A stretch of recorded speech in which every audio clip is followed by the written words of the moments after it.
Welcome to Leading Minds Revealed, the podcast that pulls back the curtain on how today's top leaders harness the power of mindfulness to conquer the fast-paced, ever-changing world of business. In each episode, we sit down with C-suite executives and leaders who share their strategies for navigating rapid change with skill and clarity. Join us as we uncover the transformative mindsets that drive extraordinary leadership. These insights aren't found in business books, and they'll revolutionize the way you lead. And now, here's your host, Michael Apollo. Hello, everybody, and welcome to another episode of Leading Minds Revealed. In this episode, we explore how innovation, adaptability, and deep curiosity are not just leadership skills, but essential mindsets for navigating complexity. Our guest today brings an extraordinary lens on visionary leadership in healthcare, system-level transformation, and what it takes to lead with courage in the face of uncertainty. He is an executive leader at the Ontario Hospital Association, where he has helped shape strategy, innovation, and data analytics across the Canadian province's hospital system. The Ontario Hospital Association represents approximately 140 public hospitals. It's a leading voice in the health system of Canada's largest province, advancing hospital and healthcare excellence that impacts millions of patients annually. With over a decade of experience and a passion for visionary thinking, he now leads a bold adaptability mandate, one that goes beyond healthcare resilience and toward reimagining its future. He's also someone who thinks deeply about the why behind leadership, from the psychology of teams to the internal practice of mindfulness. He brings curiosity, humility, and personal insight to everything he does. So with that, I'm thrilled to welcome Hazim Hassan to the show. Welcome, Hazim. Hey, Michael. Good to be here. Has it really been over a decade? Holy moly. I know, it just, time just flies. Hazim, I want to open up with something that really stood out in one of the calls that we had before the episode. And it really boiled down to something that I was struck by, and is sort of like your deep curiosity that you have when it comes to pretty much everything that you do. And so from your perspective, what is the value of curiosity in leadership, and why does it matter now more than ever? Well, that's a great way to start, Michael, because I'm curious about where our conversation is going to go. As always, I know we'll cover many, many facets of leadership and life. I think to me, curiosity is an estimated mental capacity that a lot of people don't tap into. And, you mentioned my practice of meditation. And for me, curiosity started showing its impact through meditation.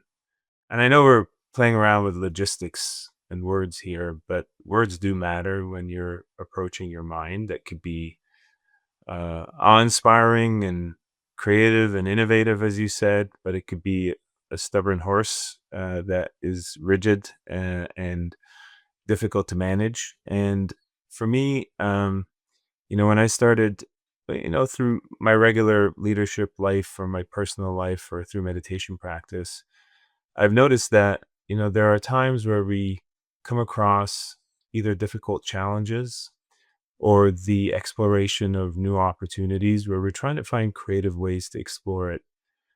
And there's a tendency of the mind, a healthy, natural tendency to keep us safe and to help us kind of move towards answers when we're exploring new ideas or new challenges. And it's kind of if you look at the neuroscience behind it, it's the prehistoric part of us that's just looking for an answer to a problem and kind of moving us towards it. And so when you think about the mental process that we have when we're looking at a new innovative idea or really facing a challenge, we tend to be so focused on solutions. We get very myopic and we don't really get anywhere. And, this idea of curiosity, I've heard recently the the term curiosity being a superpower, and it really is. So that when you're faced with ideas, whether it's within your team or challenges within yourself or your team, if you're leading a team, to start approaching it more out of a sense of understanding. You want to understand where this is coming from rather than, or understanding the roots of a problem and enjoying and kind of relishing in that journey rather than trying to find a particular answer that could be very, very rigid. So, being curious and being soft around ideas and challenges and opportunities is a different perspective, and it's not quite nourished in our culture and in our style. And it's a practice that's really important. The term psychological safety is starting to emerge now in the corporate world as a concept. But I think psychological safety is leaders creating an environment where teams could be curious and interested in what's happening and not so rigidly focused on avoiding problems, but rather than just being open and asking questions. I know it seems vague, but it's intuitive and natural to all of us to have that capacity. You just have to find ways to see it in yourself and nourish it in yourself and your teams.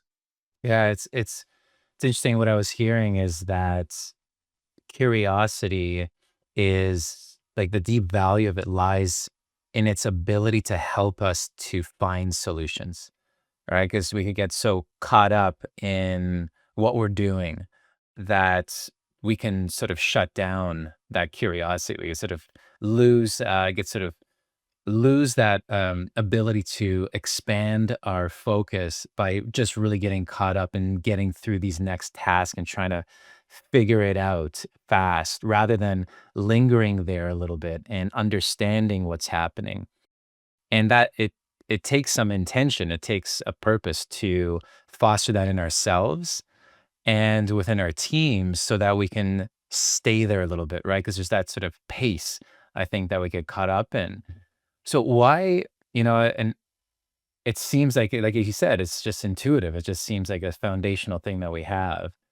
And so why is it more important now, from your perspective? Why, maybe just exploring it, why is it relevant for our discussion right now for leaders, for individuals to foster that?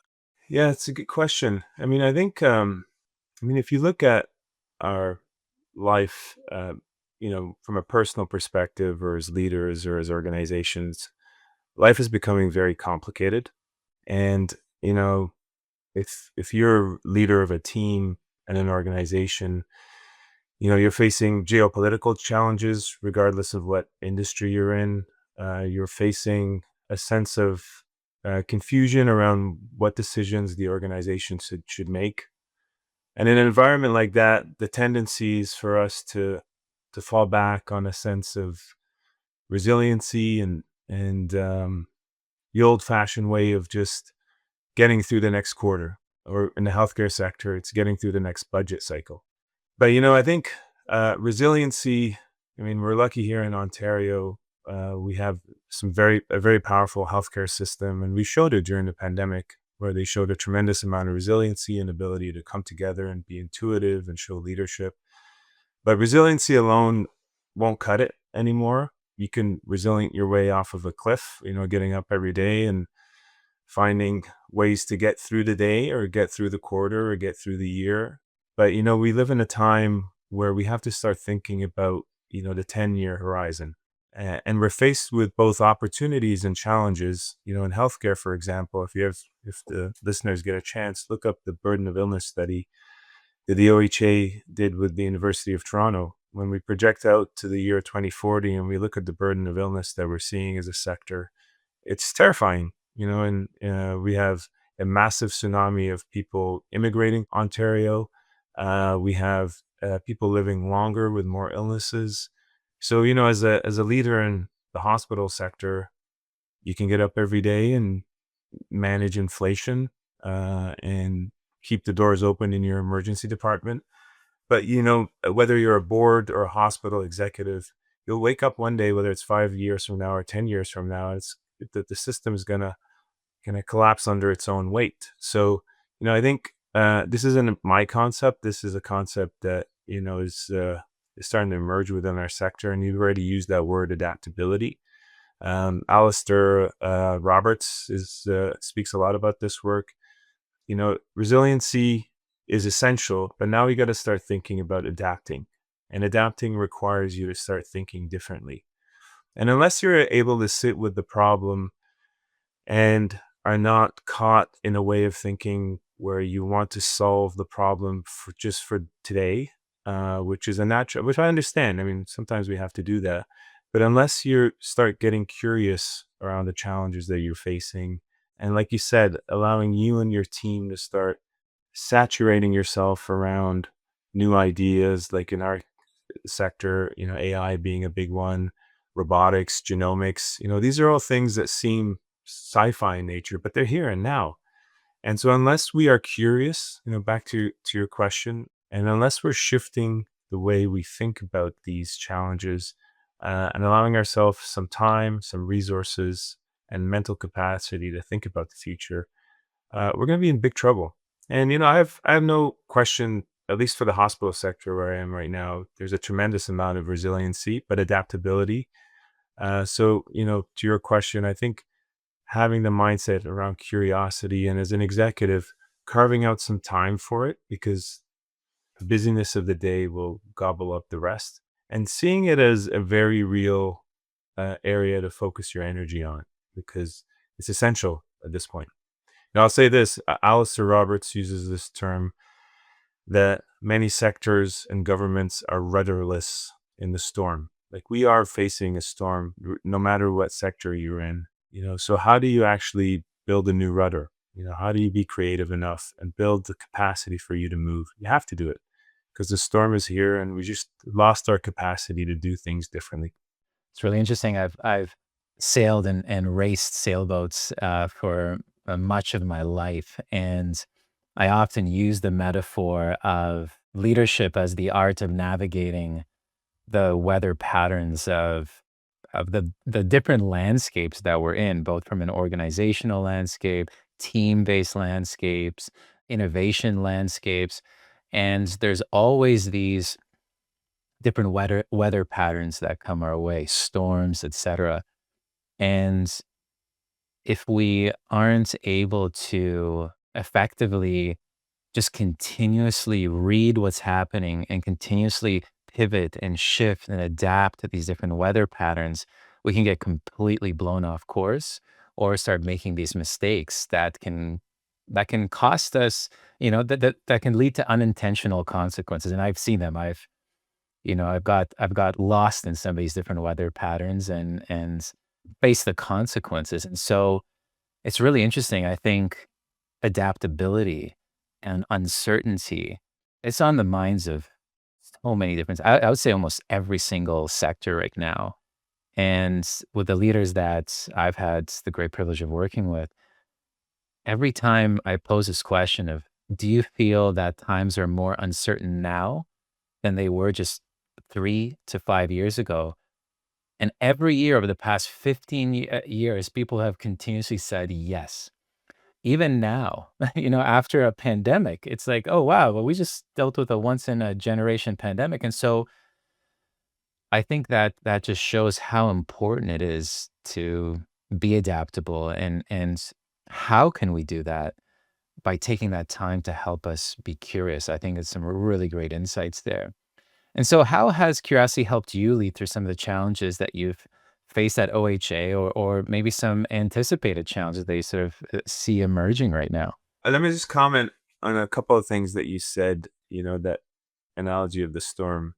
There's, you're familiar with the eight worldly winds in the Buddhist tradition that I really gravitate towards, and I think four of them really apply in the context of leadership. And they're kind of pairs. There's really four pairs, praise and blame being really big ones, and then fame and disrepute, right? So if you're a leader, and then the other two are, pain and loss and pleasure and pain, but I think less relevant here. But if you're a leader that is tethered to, or find yourself affected by fame and disrepute, so if you're trying to avoid bad reputation and trying to just have good name and reputation in all that you do, or if you're somebody who, gravitates towards praise and avoids any blame or any bad negative feedback towards you, those are natural things to gravitate towards or try and avoid. But if you as a leader define yourself by any of these worldly winds, that you're truly going to be rudderless. Now I'm talking more personally. So I think starting with curiosity around your motivations, what drives you, and the elements of yourself that cling on to these external conditions, right? So if you're looking at, something like praise and blame, there's a lot of leaders that stand in their own 2 feet and stand by their word, regardless of what happens next. And there are others, politicians being the classic example, that chase praise and avoid the blame.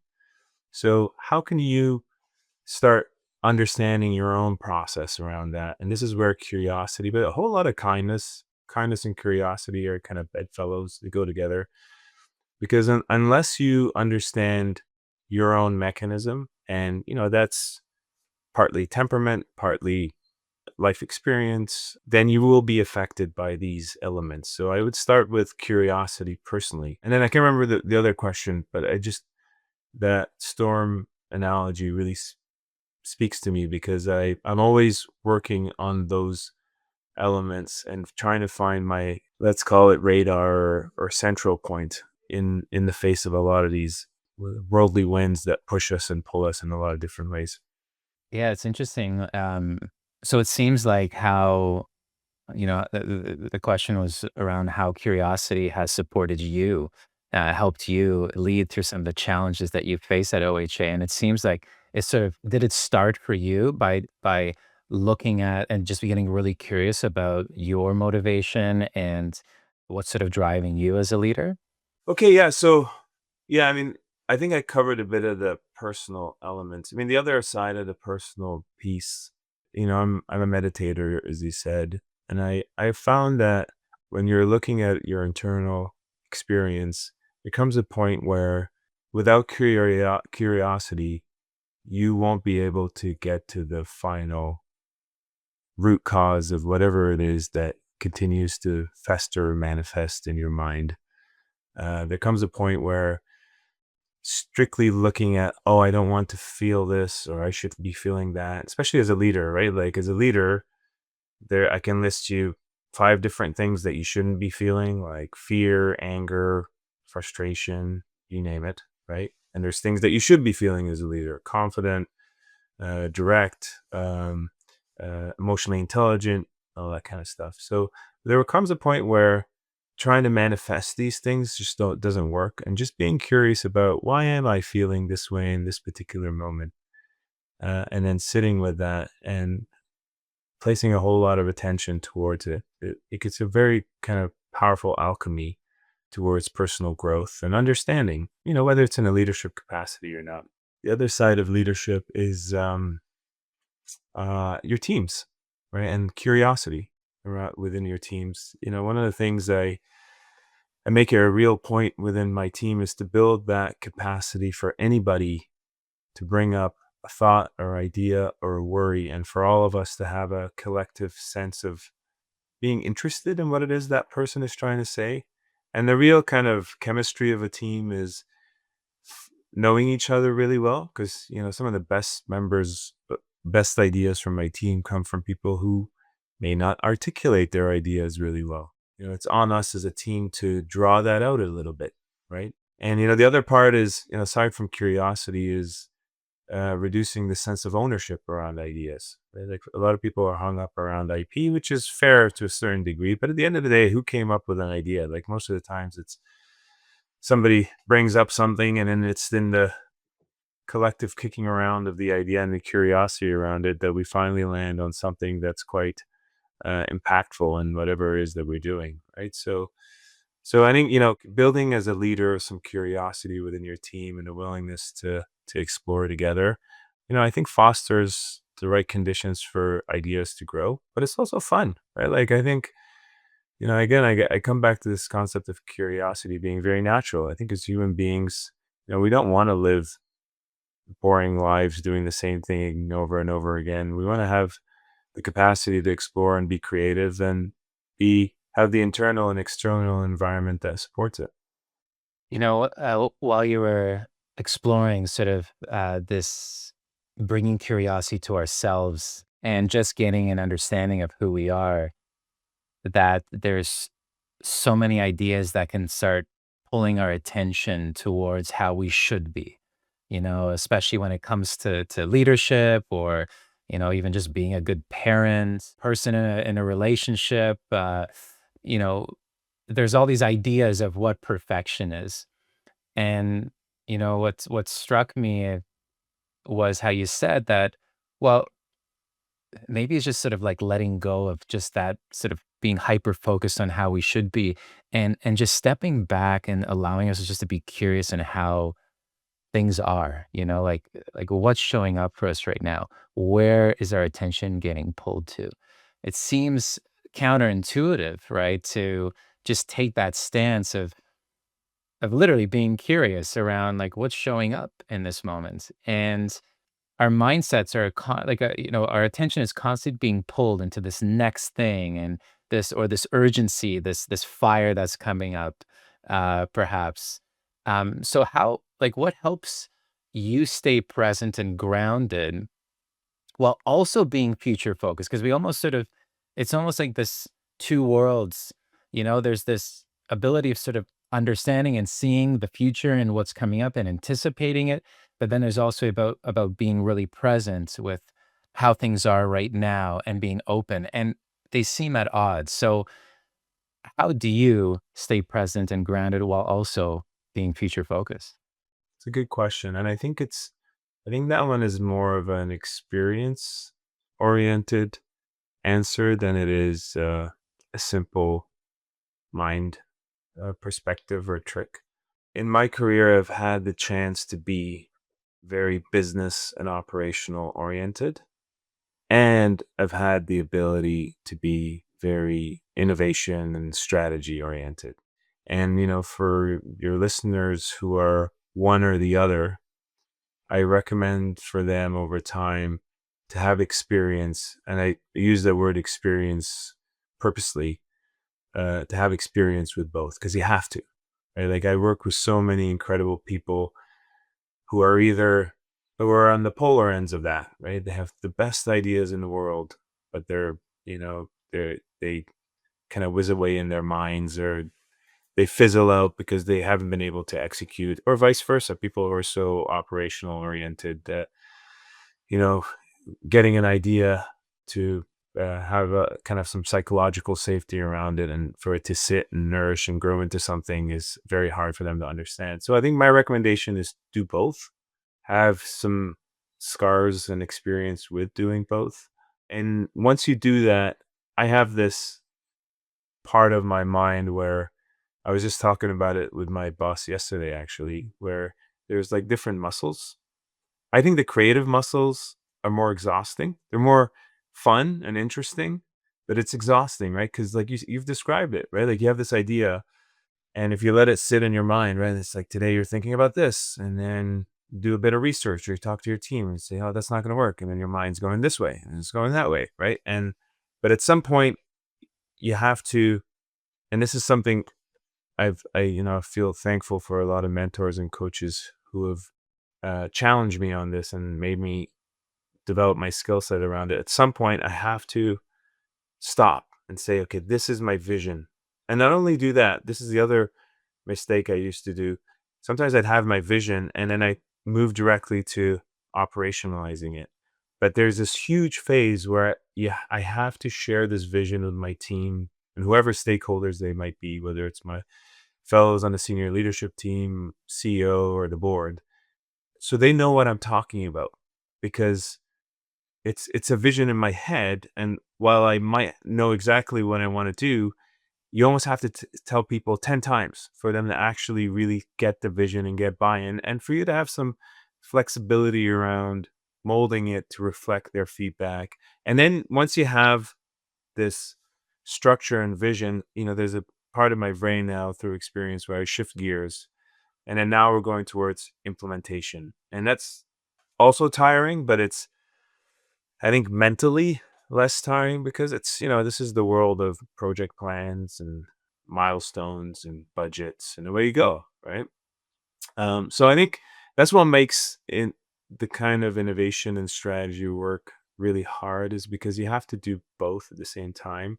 I'll also say, if you don't have both and it takes time to learn both, you can always put that element on your team, right? Like, for me, I'm not perfect at all facets of leadership, as you said. So there's just people on my team who do that kind of work really well, and when they speak, I listen, right? And then for me, because I'm far more temperamentally an ideas person and innovation person, it's the people who push me towards process, and my canaries in the mind around, are people really understanding my vision or not? When they say, well, what's going on, or we don't understand, I have to really listen to them, because otherwise I'm building something in my head, and it affects the ability to execute on it. So I would say try and garner experience with both. I think, and if you don't have real experience with both, it's very hard to really understand the depth of the challenge. Yeah, and what I was hearing there too is the power of community, great mentors to to help you stay grounded in this limbo of where it's because it can feel very groundless when you're just sort of resting in awareness and being curious and open and gaining feedback. It can also be very vulnerable. I find, especially for myself, and I can have many ideas come up, and I think some of them are just great. And once I have to be ready to be vulnerable, to put it out there, but also to have mentors that can bring that perspective, right? And to be honest with me. And I think I was really hearing that with you, how important that has been for you to stay grounded and present as you start charting this path forward, sailing the ship, setting that rudder, setting the intention, and then being willing to open and adjust based on feedback, right? Because, you know, a ship out at sea is, and a captain can only be as effective as the crew, and the crew needs to be working in harmony. Everybody needs to be working in harmony to be able to get through whatever it is that we're facing. And, it's interesting you brought up Buddhism. And in Buddhism, they speak about the Buddha, the Dharma, and the Sangha. They have, the Buddha, there are there's a wise teacher, that can provide us these deep insights, and the Dharma being these insight into the reality of things, to be able to see as clearly as we can. And the value of the Sangha, which is community, right? Having community around us to support us. Right. And so what's influencing and what's supporting us as we move through our lives, right? And how can we build that in? So, and I know that mindfulness practice is something that is really important for you, as well as yoga, engage in these practices to support you. I know as well that you have a young family that's growing too. So you're dealing with a lot, as well as with sort of this innovative mandate on your shoulders. So, how has mindfulness in particular supported your leadership approach? This is the kind of questioning that I love. I mean, let me start from the personal perspective. I think anybody kind of pursuing their own innovation or vision or career, first of all, it's really hard. Like, this kind of stuff where you're trying to change your life, you're trying to change your career, you're trying to change the way an organization thinks or does things. It's really hard work. So, give yourself the best chance you can internally first. And when you think internally, what are the core mechanisms? There is the mind chatter, how you think and operate internally towards yourself, that sense of self that we all have, whether we like it or not, it's there. And, I'll tell you, I've been, teaching a bit of mindfulness for the last few years as part of my schoolwork and my kind of more scholarly work. And what I see is in the Western world, particularly for those who are most ambitious and successful by Western terms, there is a real lack of internal compassion. A lot of people are driven by some pretty hard messages towards themselves and perfectionism. You used that word before. So I think start with building a kind dialogue towards yourself. Ask me 10 years ago what I'm talking about, I wouldn't be able to explain it. But I have, when times are really hard, I have an internal monologue that tells me, oh, I'm doing my best. And as long as I'm sticking to my values, as you said before, and my vision and what I'm trying to do, and it's in purpose of a good strong objective, which most of the times it is, then at the end of the day you can be kind to yourself. So I think start with an internal capacity for kindness. The other internal piece, I would say, Mike, and you know this very well, you have to find a place where you can go, right? When things get real, when things get really tough.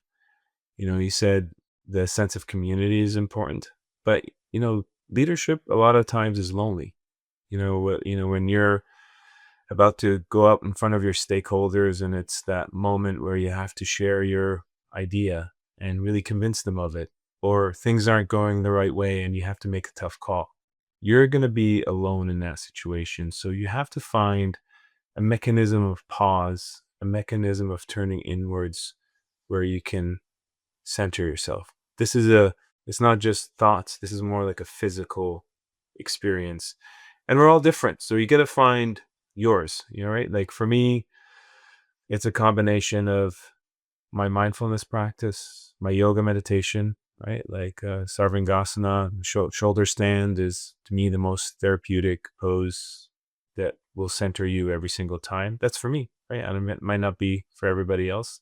I also do the other things, right? Like this is now moving a little bit more to the physical weight training. I do a lot of biking as we do together, and we've done together. So there's these things I do to take care of myself. And then, that's all the internal components. And then there's the external but close. And I would describe that as family, friends, hobbies. There's things that nourish our life. And I think more importantly, make us realize that, a lot of the things we're pursuing are important. But, things like leadership, no matter what your title is, it's just a role at the end of the day, right? And playing with your daughter or going on a date night with your wife regularly and not losing sight of that, or going away on vacation, which is huge, right? Just getting away out of area code and your job and realizing life's a lot more than whatever it is that you're focusing on at any given time. That's important to get you in the right headspace. But also all these humans are there to catch you when things are tough, right? And then the last is your organization. It's as you move towards leadership, and leadership is not necessarily people reporting to you. We're all leaders in our organization. You have to foster a culture of curiosity, kindness, the kind of environment that helps people be creative, be there for each other, whether an idea fails or succeeds, and trusting each other to deliver as best you can. And so I think all of these three are dynamic and they change. Sometimes you wake up and for some reason everybody hates you. Well, at least you have your own place, right? Like, maybe you're working hard, a project is failing, you're not at home, your partner and your kids are upset, your friends are like, oh, you never call me anymore. Well, at least you have your sense of self to rely on, because maybe even you've hurt your ankle, you can't even work out or whatever. And then, at times everything is going well, you can nourish yourself from all of it. And I think the capacity we have as leaders to deliver is a function of all those three elements at play at any given time. And one of my other mentors would say, he'd call it the form of the day. I think he used to be a long distance runner, and he can train the exact same way for the exact same race.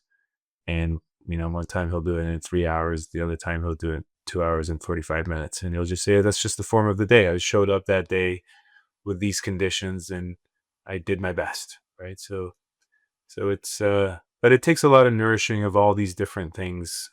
So when you need them, they're there. Wow.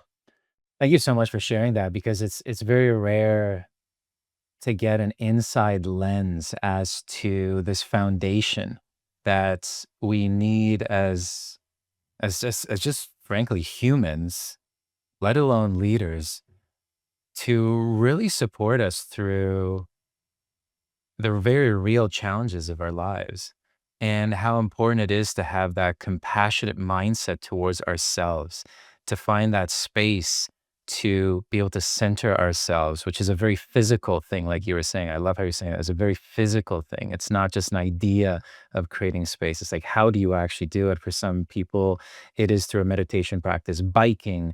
For me, I practice martial arts quite a bit on that. It could be just walking in a forest, for example. There's many of these practices that can give us a bit of that space. But then also, how do we carry that forward into our relationships? How do we carry forward that internal mind space into our organizations? And there's, I think, a deep link to our inner qualities. I think what you're pointing to, if we don't have that taken care of, that's going to affect our personal health, our relationships, and our ability to lead our teams, our relationships in our organizations, and even the vision that we're trying to bring forward, in our lives, in the companies and the industries that we serve. Like, it's so connected. And I think you painted like a really nice red thread there. And I just want to share something that I was listening recently to Mo Gaudet. He's the former chief design officer, I believe, or chief technical officer at Google, and he was speaking about the AI future that is coming upon us, based on his work. This was just recently, and how he said the pivotal reality of our time is, as individuals, as humans, is that we're now finally going to have time and space to think about what our purpose is. And it is going to be so frightening for so many people because our conventional idea of work is going to transform. It's going to transform. And so, how do we approach that? How do we start now? And how do we take it in these small steps, just like painted out to us? I think is so important.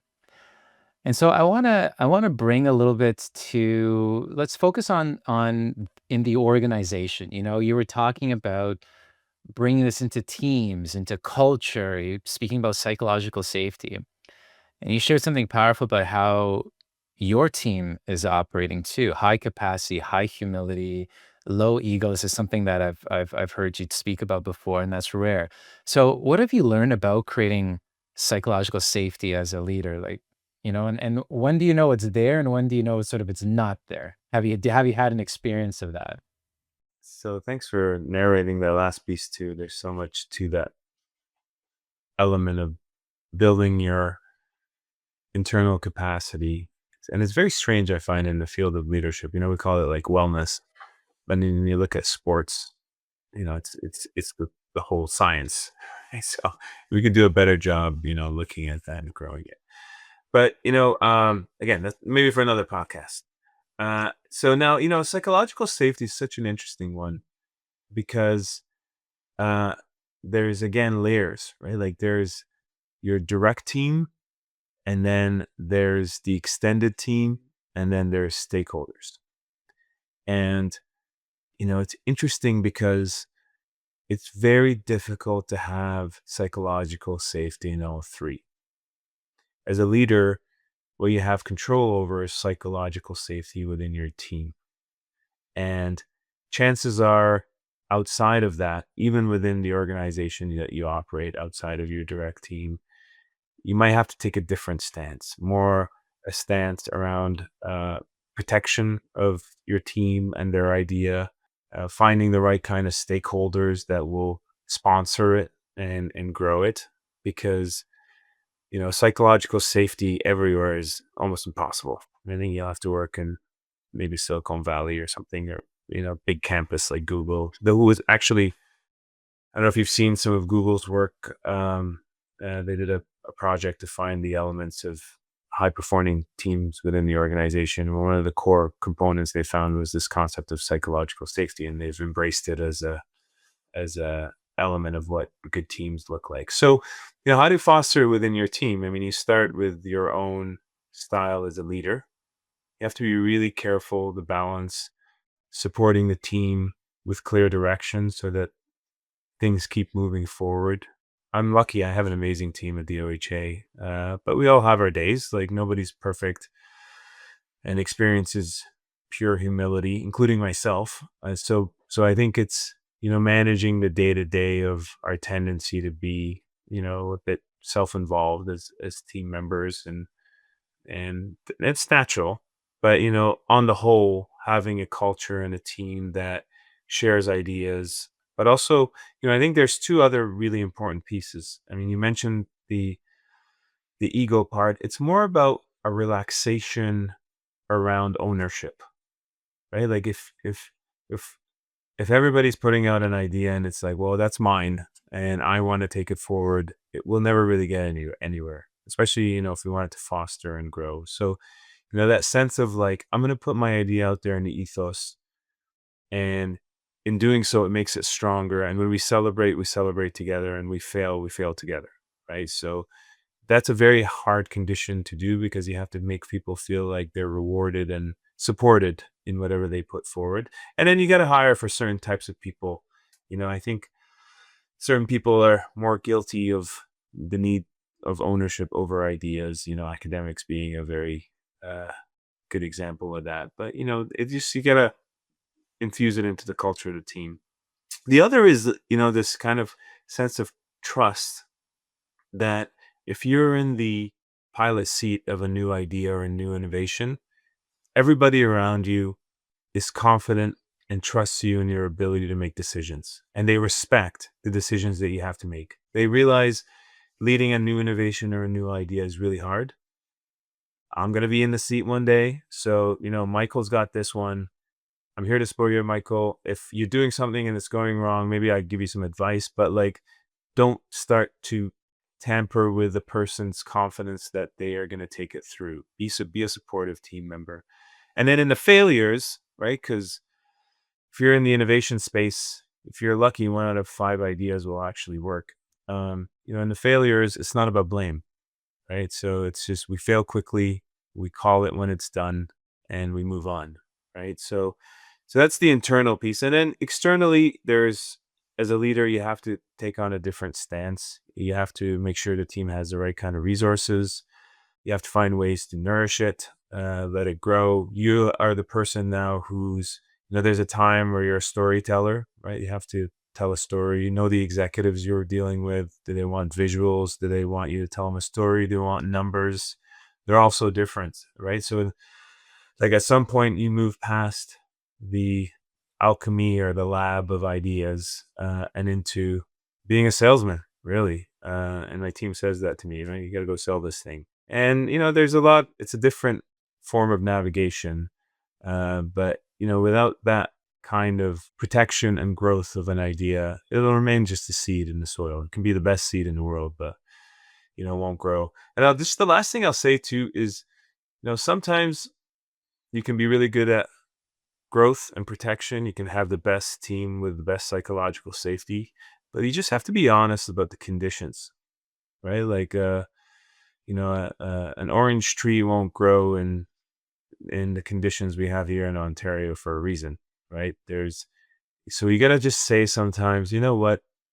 And I have this conversation with my team all the time. I'll give this one 50-50 or 20% success rate. It's not about us or our idea. It's just the conditions at times are not supportive of an idea. And you have to be honest about that. And so, a big part of bringing some of these ideas to life is about getting people to buy into something that doesn't exist yet. And I'd love to hear a story from you. Like, can you walk us through one of those moments where it all came together and or almost didn't? Good question. So, from my experience, it's very rare that it's a single moment. It usually ends up being multiple conversations. It takes time to share a new idea because as soon as you share a new idea, people have a different idea in their head of what it means. I'm going through that right now, where, we're trying to think about innovation in our system. And we started with some concepts with our board and all the stakeholders. And we got a lot of feedback on concepts. Actually, let me rewind it. I think you just thinking through it reminds me of a way of how I approach it. So how I approach these ideas, for better or for worse, and everybody's got their style, is you probably never want to go to your stakeholders with a single idea that's fully baked and it's like, here it is. And it's a do or die. I mean, that's pretty high risk. You might be forced to be in a situation where you have to do that. And if that's the case, so be it. What me and my team usually do is, we have this concept of half baked ideas. And we try and take the initial concepts and ideas and then package them into a story or a visual or a narrative. And then we go to the stakeholders and get them to react to it, make contact with them, and then get feedback so that the next go around, when we're really teeing it up, the idea is fully baked and it's clear, and we can, we've already surfaced a lot of the challenges they might have. That's a way to kind of mitigate it a little bit. And so that's usually the process I take, and usually ends up being 5 to 10 conversations. I think usually, 7 is the magic number until people really know what you're talking about and have bought in. And that's the alchemy of it. It seems like, rather than one of the surefire ways to have an idea shut down is when there's no opportunity to provide any input on it. It seems like it's by coming in and at least keeping the door open for input and having this half-baked ideas is a way to gain buy-in. And one of the surefire ways is say, well, this is the way. It's almost like this waterfall leadership style versus more of like a collaborative, democratic, getting some input.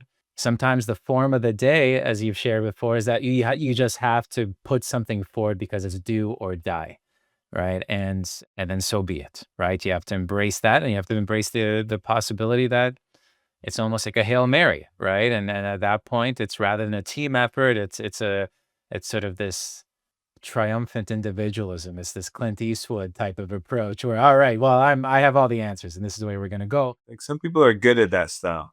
It's just not mine. Well, and it has an impact, right? I think, like you said, with emotional intelligence, Dan Goleman, who is, as you know, the godfather of emotional intelligence, one of his research studies showed that there's different styles of leadership, and that autocratic leadership, it might have a short-term gain, but the long-term impact on culture, right? In terms of, and so while collaborative and more democratic approaches have a greater positive impact immediately on the culture, right? But sometimes in immediate decision-making situations, sometimes that autocratic style might be needed, right? And so this is why it's so important to be adaptable, I think, like what you were saying. And then also to be resilient too. I think there's a lot that has come up here around resilience, the staying power to move through the challenges of the day. And I know in healthcare you're dealing with epic problems, right? Epic challenges. And there's no one solution, right? And it's so important, I think, to what the approach that you're taking is to galvanize a collaborative approach to try to figure it out. And what's needed for that? Deep curiosity, to linger with the uncertainty, to gain understanding, and to try new things and be ready for things to fail fast, and then keep innovating. And I think that's the work of innovation, which I think you're really bringing forward. And I know that that staying power and that ability to have an idea and to drive forward that idea to an endpoint and then to drop it and to pivot is something that I think your father, you share with me, has done really, really well, and that played a role in your life. And so, what influence did your father have on how in your leadership mindset, and maybe some of the things that you've been sharing with us here? My dad was one of those kind of superhuman people. I guess everybody thinks of their dad that way. And he had a quite a unique mindset that I think is attuned for entrepreneurship and leadership in an entrepreneurial setting. I certainly have a little bit of that. You can argue nature or nurture till the cows come home. I feel like it's more of my temperament than it is kind of anything I picked up along the way. But he's got this ability, and he's quite an intelligent person and has done a lot in his life. He passed away recently, but his life and his experience still lives on in many of the things we've done, including my experience with him. But he's just got this tremendous ability to think of an idea and completely hyper focus on it. And when you're talking to him about it, he talks about it as if it's real. And he talks about it in very acute terms. There's no question around risk or opportunity that he doesn't feel confidently that he's got an answer for. And it's that kind of commitment to a vision and idea is so magnetic. Like it's almost impossible for people not to at least listen and want to be a part of this concept project. He was kind of big on international projects. He's done a bunch in healthcare too. And I don't know where you get that from, but if you have it, oh my God, tap into it as much as you can. If you don't have it, maybe hire for it, because that kind of commitment to an idea is very, very powerful. And it's interesting because, I mean, a lot of his projects were extremely complex, required a lot of resources and attention. Many of them were engineering projects that, were kind of way over my head in terms of how to execute on stuff like this. But what was interesting about him is that he also had an ability to see when a project was not going according to his plan. And usually you would kind of see him not talk about it for a week or two, which is very rare. And then he'll wake up 2 weeks after that, so a month, usually the process is about a month, talking about the next big thing. And he'd completely turned the page on the last bit of work. He wouldn't leave people in the dust in terms of investment or involvement, all that kind of stuff. He'd just find a natural way to kill it and focus on the next thing. So it's just that ability to be hyper focused and so bought into your vision and idea that's so powerful. And I use it. I certainly dwarf in comparison to his capacity to do. And he did it, till his 70s. It was kind of just part of his MO. And it's very powerful. Well, I think he'd be very proud of you and in the way that you approach your leadership style, and I think in the way that you galvanize support around your vision, and then also embody that way of being able to have the self-reflective capacity to know when to let go. And I think that that's so powerful and so important now more than ever. And I think that that really hones into this concept of curiosity and adaptability and resilience that I think has been the thread of this entire episode. And so maybe just from a closing perspective, for any leader or listener who's passionate about innovation, but they feel stuck, what would you say to them? So the first thing I would say is innovation is very hard territory.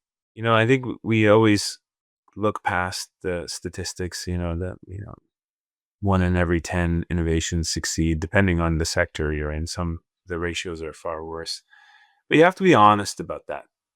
And, very knowingly realizing you're entering a domain riddled with failure. It's not going to all be, praise and fame, right? There's a whole lot of blame and disrepute that will happen.